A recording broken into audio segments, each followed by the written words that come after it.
This is a $1 crash out. And this is a $1 million crash out. I know where this is all from? Iron Man 1. So check it out. This guy is a multi-billionaire Tony Stark. He got more money than Adam 22 got L's. And that didn't just spawn out of nowhere. He sells weapons. And I mean the worst kind. Or the best kind, depending on what end of the missile you're on. Essentially, he's filthy rich, out of his mind. He's gambling. He's dealing out eggplant to fertile soil. And he's on more Henny than 5-year foreign.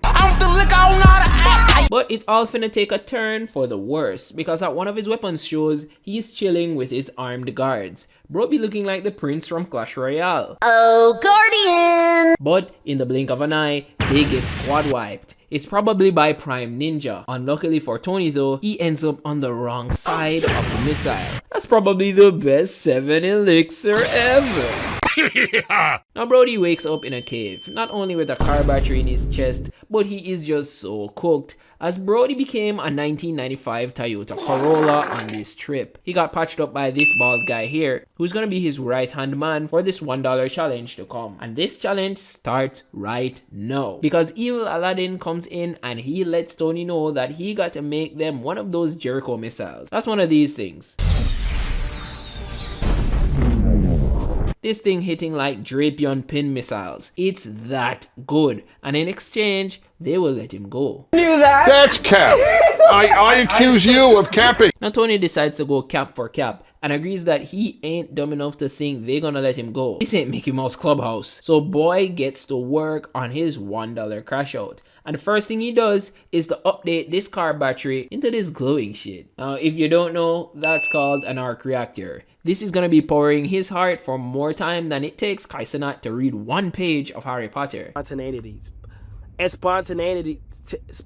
it's got a double purpose, because it's got enough power to run something much bigger for about 15 minutes. So him and old Aladdin get to working, welding, fitting, and cooking harder than Prime Shaq and Kobe. Bro's doing all this testing under a camera though, and since Top Dog Aladdin #1 played all the FNAF games, he goes into the cave and he trying to check for shit. But ain't nothing here to see, big dog. Top Aladdin knows that Tony is hiding something though. He got that Dokes haircut. He can smell what's in the script. So his suspicion makes him runs up the deadline for the missile to tomorrow. And that gives us a montage. There ain't finna be no sleeping tonight. So the Goon Squad walks in, trying to use Sneak Nation tactics to find Tony. But they don't know that they are playing the most dangerous game of hide and seek ever. Bro turns around and BAM! First blood. He goes flying. His buddies put on Stormtrooper mode and start blasting at everything except Tony Stark. So he pops up and BAM! Boom! It's a triple kill. Last guy here had been watching the Gladiator movie the night before. He's ready for his highlight reel. He starts blasting point blank. But if I saw a nigga take one step after I emptied the banana clip, I'd be skedaddling. However, Tony helps him leave this earth instead. And Jesus have mercy, bro even had to strike a pose for the free aura points, because he's in the zone and knows he's about to go to work. 2 more minions run in, guns blazing, but shit's been parried by the armor. So they decide to charge him. Holy crap, are these guys psychos? Because Tony flattens them both with that freaking backhand. That has to be the hardest bitch slap on earth since Bugs Bunny did this.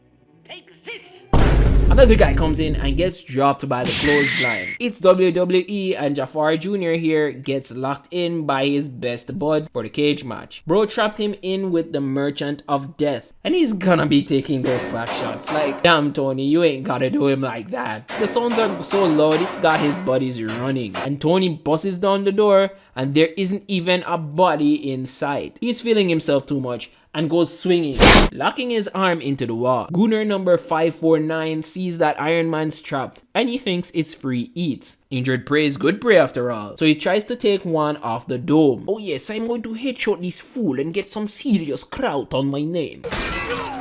Dude ends up giving himself a third eye. Yeah man, you couldn't have been cooked any worse. This is gonna go on his tombstone for sure. Tony then reaches the end of the cave and sees his bald-headed wingman and realizes that he's become Swiss cheese. Before he can tend to him, Top Ladin fires a rocket at him and misses. I mean, Tony wasn't even moving, man. Like, these guys just have a gun for the fashion at this point. So he gets lit up as heck. Christmas came early, and now it's just Tony versus the world. Bro steps outside to Ara Farm. We pushing that Michael Jackson energy. He's just there deflecting bullets off the armor like he's Superman and retaliates, giving them the early hell experience. He burns them all and escapes. Not before booming the entire camp though. Further on in the movie, Tony Bin refined his suit to perfection, and he decides to run it back on the leftover goons who were up to no good. Bro makes the sickest ground shaking landing, and does the most Saiyan thing ever. He goes for the gut! Got buddy flying off like he's Team Rocket, and he turns and burns some holes into the other goons. But the squad wises up and they hold hostages, the real kryptonite of any hero. But Tony ain't here to fight fair,